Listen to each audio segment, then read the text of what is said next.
12th step. Good friends. Do not befriend someone who does not elevate you with his state, or guide you to God with his speech.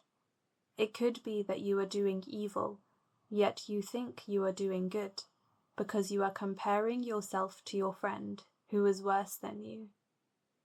In the name of God, the Lord of mercy, the giver of mercy. Throughout our journey to God, we have learned how to search for our flaws.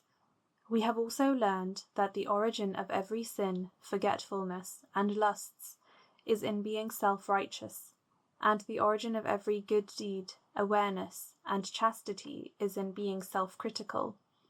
Likewise, we have learned that one should be like the accusing voice of his conscience, which God called to witness in the Quran. Here, Ibn Adha teaches us about another serious flaw, the bad choice of friends. How should the believer choose his friends? Ibn Adha answers, do not befriend someone who does not elevate you with his state, or guide you to God with his speech.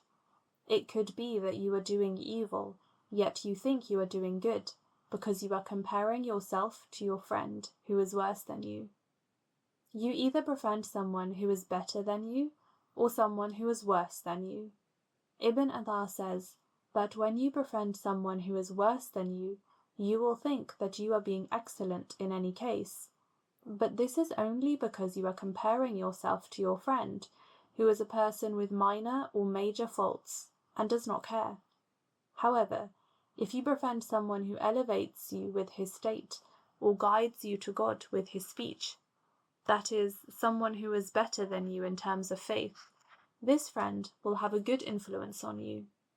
The Prophet ﷺ is reported to have said, a good friend and a bad friend are like a perfume seller and a blacksmith. The perfume seller might give you some perfume as a gift, or you might buy some from him, or at least you might smell its fragrance. As for the blacksmith, he might burn your clothes, and at the very least you will breathe in the fumes of his furnace. If you befriend someone who is of good character, he may give you some amount of perfume. A believer always has a good smell. He might also give you perfume in a moral sense, in the form of a small piece of advice, reminder, Quranic wisdom, good guidance, or even a smile. The Prophet ﷺ said, smiling in the face of your brother is charity. He might be a good example for you when you see him give charity, say a good word, or pray to God. You will find yourself participating with him in his good deeds. The other person, who is like the blacksmith, might burn your clothes if he smokes, and if you get close to him, he may burn your heart by involving you in backbiting, gossip, false testimony, and other evil actions. Do not befriend someone who does not elevate you with his state. A state is a Sufi expression for the spiritual influence that people have on one's spirituality. This influence has been explained by the Prophet ﷺ in different traditions. The Prophet said, 1 dirham has become greater than 100,000 dirhams. The companions asked, how can that be, O Messenger of God? He replied, a rich man takes 100,000 dirhams from his wealth and gives it away as charity. Another man has nothing except 2 dirhams, and so he takes 1 dirham and gives it away in charity. Here, the only difference between the two men is in the state of their hearts, even though the second man gave 100,000 more dirhams.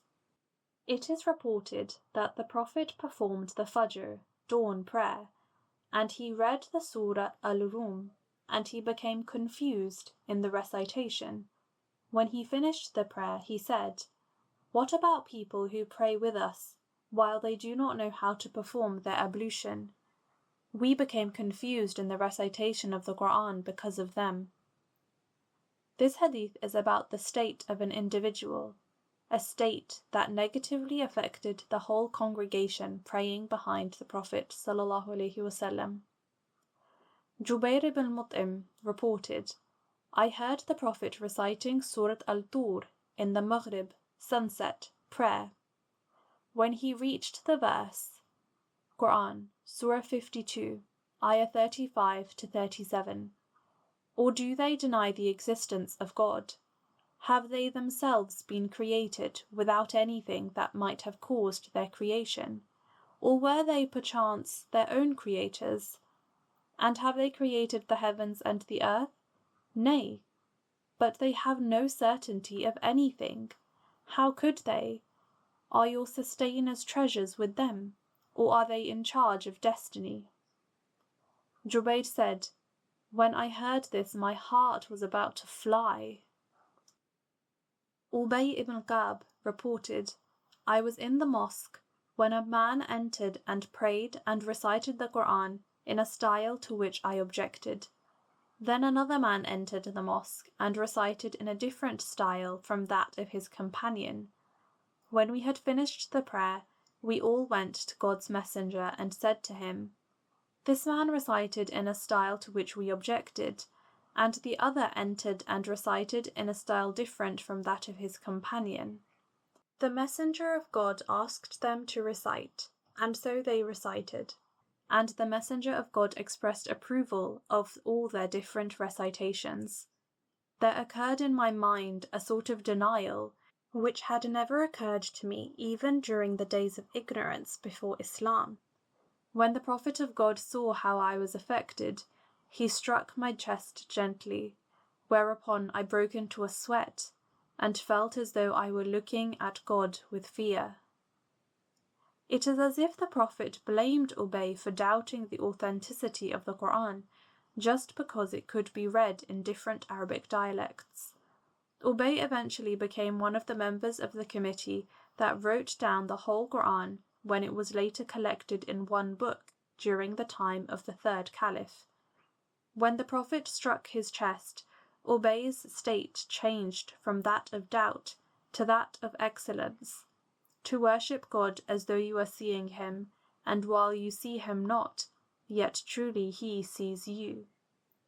When Ubay said, as though I were looking at God with fear, he was describing the state to which the Prophet moved him in a moment.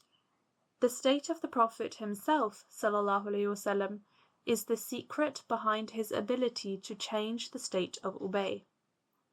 I have witnessed this in some of my teachers, whose one-word comment on something could elevate my state for days.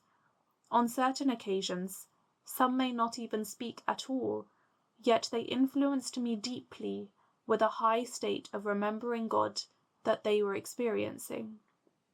Then, Ibn Atta says, and does not guide you to God with his speech. This is the next level of friends, a friend who does not necessarily elevate you with his state, but guides you to God with his words.